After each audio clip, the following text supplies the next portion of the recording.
Hola a todos, muchísimas gracias por estar ahí otra vez, bienvenidos a Argentina para Armar.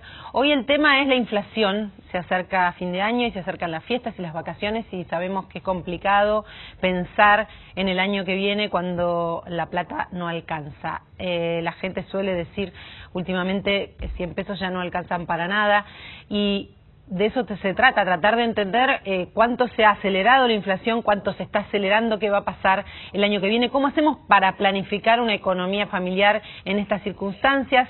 Se estima que la inflación en 2010 fue por lo menos del 25%, eso es lo que dicen los privados. Ahora se acaba de pedir ayuda al Fondo Monetario Internacional para establecer un índice, algo que siempre se está tratando de conseguir y no se consigue desde el INDEC, pero mientras tanto en el bolsillo se siente, y se siente cada vez más. No es lo misma la inflación de 2009, la de 2010, y tenemos mucho miedo para 2011. Esta es la cuestión de hoy. ¿Cómo hacemos para vivir ante esta situación, contingencia que se ha repetido en la vida de los argentinos y que no queríamos volver a vivir, pero estamos viviendo? Quiero presentarles a los invitados de hoy. Está con nosotros José María Fanelli, que es economista, doctor en economía de la UBA, profesor de macroeconomía también en la UBA en la Universidad de San Andrés, y es además investigador del Centro de Estudios de Estado y Sociedad CEDES y del CONICET. Fue director de la carrera de Economía de la UBA y actualmente codirige el posgrado de Mercado de Capitales del convenio UBA, Merval y Bolsa de Comercio.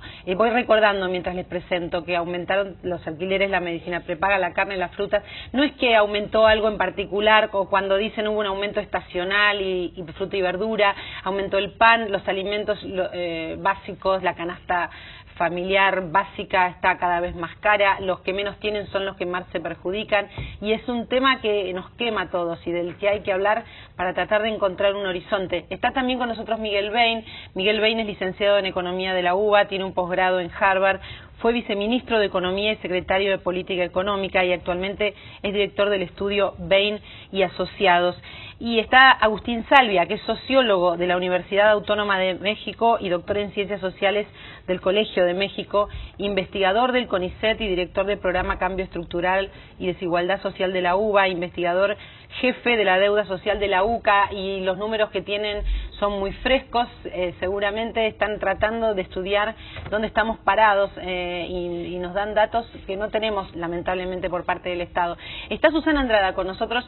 Susana Andrada es la presidenta del Centro de Educación al Consumidor y vamos a ver si podemos hablar con ella concretamente con cómo manejarnos con la realidad, ya que también conoce los números, están muy cerca de la gente. Y está con nosotros también Víctor Hirsch.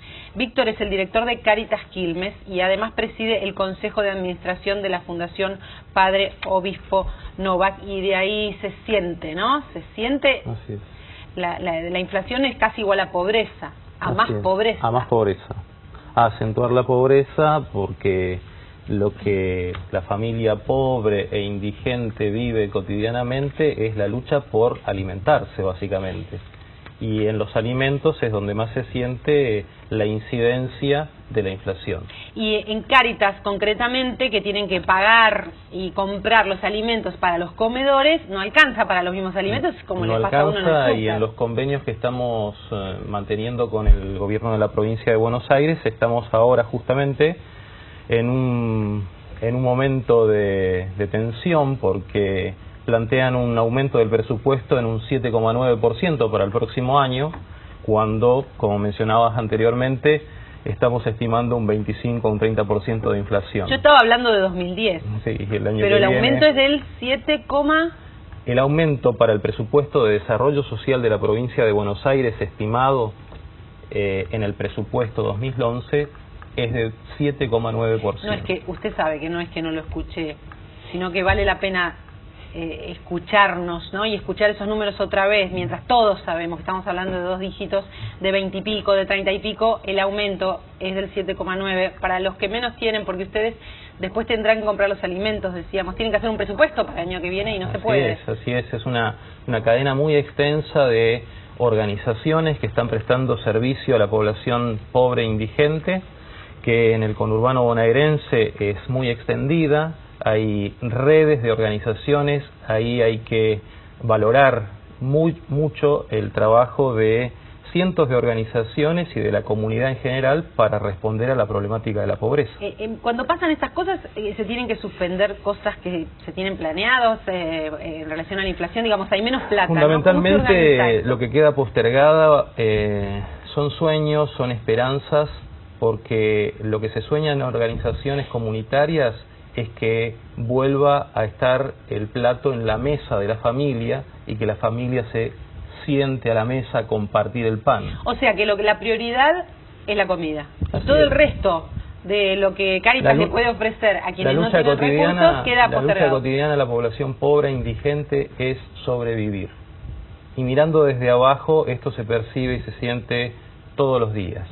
El impacto de la inflación sobre los ingresos, incluso los programas asistenciales del gobierno, tanto nacional como provincial, sufren el impacto de esta inflación y, bueno, impactan decididamente en la economía de cualquiera de las familias. Tener varias miradas simultáneas, Víctor, que está en Quilmes, sabe cómo... lo que antes mencionaba Agustín respecto de un porcentaje muy alto de la población que no participa de esta discusión y que tampoco participa de paritarias. Eso es muy importante, porque en general se habla de pobres y de excluidos, de porcentajes según los estudios. Y que aparece como una manifestación cuando se dan estos fenómenos, pero que siempre estuvieron. La pobreza estructural no se eliminó de la Argentina, a pesar de estas tasas de crecimiento que tuvimos durante estos años, que la indigencia sigue estando y que las manifestaciones crueles de esa pobreza son la mortalidad infantil que se sigue dando en el interior del país y en nuestro conurbano. O vayamos a visitar un hospital del conurbano bonaerense después de las 10 de la noche y es un dormitorio de personas que viven en la calle. Víctor, por un lado, Agustín lo dijo claramente, no se puede salir de la pobreza estructural. Hay un porcentaje importante de la Argentina que tiene pobreza estructural, son los excluidos del sistema, son los excluidos del mercado, son de quienes se ocupa Cáritas, son muchos. Pero además Agustín sumó toda la gente que tiene trabajo informal o los que están buscando empleo o quienes no lo tienen o tienen transitorio y estamos llegando a un porcentaje altísimo. Hay mucha gente que trabaja y trabaja en negro y no tiene paritarias, ¿verdad? Los trabajadores ganan menos de 1.800 pesos. Hay un 20% que gana en promedio 750 pesos.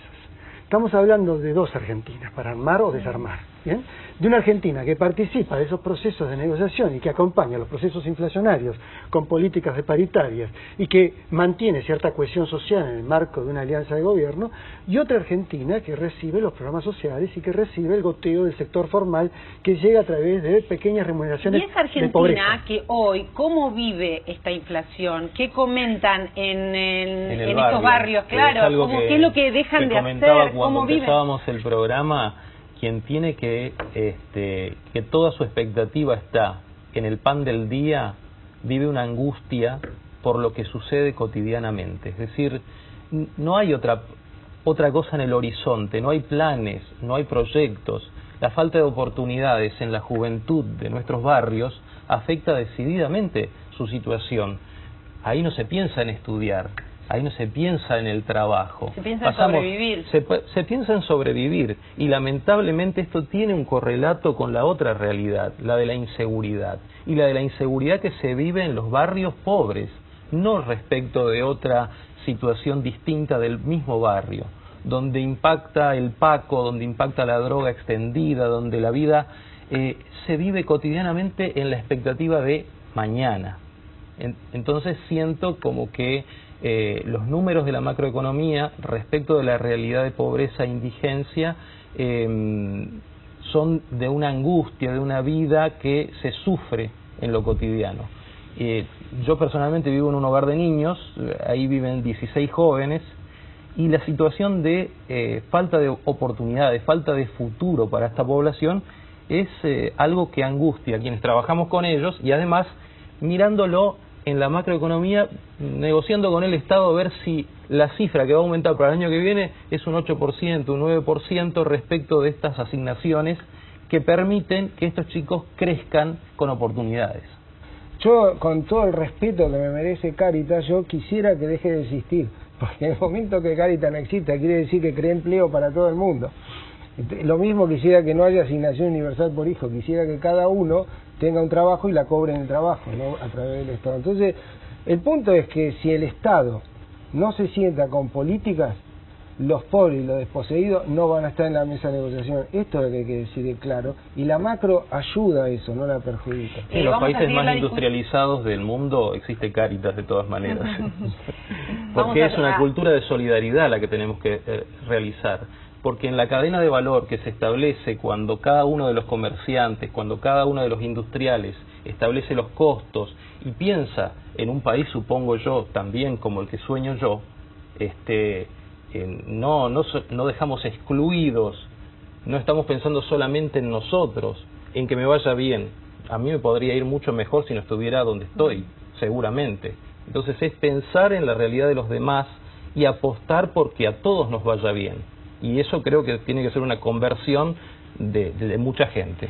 Que una conversión a la que la inflación no ayuda, porque bien se describió en este bloque que en esta pelea por no perder producción, por no perder el salario o el valor de nuestro salario, el valor de la empresa, por no perder, dijo Fanelli, la inflación genera conflicto, poco ayuda a la solidaridad y a pensar en el otro. Estamos hablando de cuánto afecta la inflación en la Argentina y qué es lo que va a pasar mañana. Venimos enseguida. Y estábamos pensando o tratando de pensar cómo podemos aconsejar a los argentinos en esta situación, cómo moverse, qué hacer, y los argentinos tenemos cierta gimnasia con las crisis y con estas cuestiones, y quizás lo que podemos hacer lo estamos haciendo. Informales por ahí pierden por 5 puntos. Los que accedan a los planes de vivienda en el interior del país, que hay muchísimos planes de vivienda, no necesariamente, y yo me animaría a hacer un relevamiento, en general tienen poco que ver con los más marginados y tienen más que ver con algunos sectores que ya tienen su empleo público, ahí está. O sea, crecimiento desordenado del conurbano bonaerense que se va extendiendo en la zona de Florencio Varela, Merlo, Moreno, que vamos extendiendo sin infraestructura urbana, sin acceso a posibilidades reales de transporte, sin el acceso a las cloacas, agua, servicios en general, y gente viviendo en situaciones que hace falta hacer 20 minutos desde acá para encontrarnos con una realidad de deterioro muy alta, porque las nuevas familias van buscando ese lugar cuando no hay una claridad respecto de, en ese crecimiento demográfico natural que tenemos, a dónde nos ubicamos en el conurbano bonaerense, desordenadamente. Dado que el futuro está, la macroeconomía está y la inflación está, quizá podemos resumir diciendo, no dejemos que la inflación nos robe el futuro una vez más. Sí, porque yo pensaba también en el deterioro que significa, porque a ver qué resigna la clase de menos recursos cuando tiene la situación de inflación, y resignan la alimentación. Y el impacto de esa mala alimentación en los primeros 5 años de vida, en engendrar al niño, es esencial, es sustancial. Y por eso dejamos ahí a una gran cantidad de gente fuera, porque no va a acceder, porque no tiene posibilidades reales, porque aunque le demos la oportunidad dentro de 5 años, no va a estar participando de una mesa de las posibilidades reales de inserción en el mercado laboral o en el mercado o en el espacio educativo. Sensación de inseguridad, decía Víctor, se hablaba de sensación de inseguridad cuando todos sabemos que la sentimos, la vemos, la sufrimos, la inseguridad, sensación de inflación porque no hay datos concretos, y los psicólogos suelen decir que uno empieza a abordar un problema cuando asume el problema. Es complicado porque los argentinos sabemos que hay inflación, sufrimos la inflación, pero no se nos reconoce esa inflación, no se nos reconoce aquí, en nuestras autoridades, los ejemplos, quienes tienen que dar el ejemplo, donde tenemos que reconocernos. El problema no sentimos que no se está abordando, y quizás una de las cosas que nos deja pensando a todos es que se repitió esta cuestión de que la inflación conspira contra el futuro, por lo menos conspira contra el futuro de todos. Es difícil ver el horizonte ante esta inflación no reconocida y que uno vive, no le alcanza en cada una de las personas, ya sea los ingresos que tengan o no los tengan, no le alcanza para mirar para adelante, no puede ver para adelante, no puede ver el horizonte. Vamos ahora.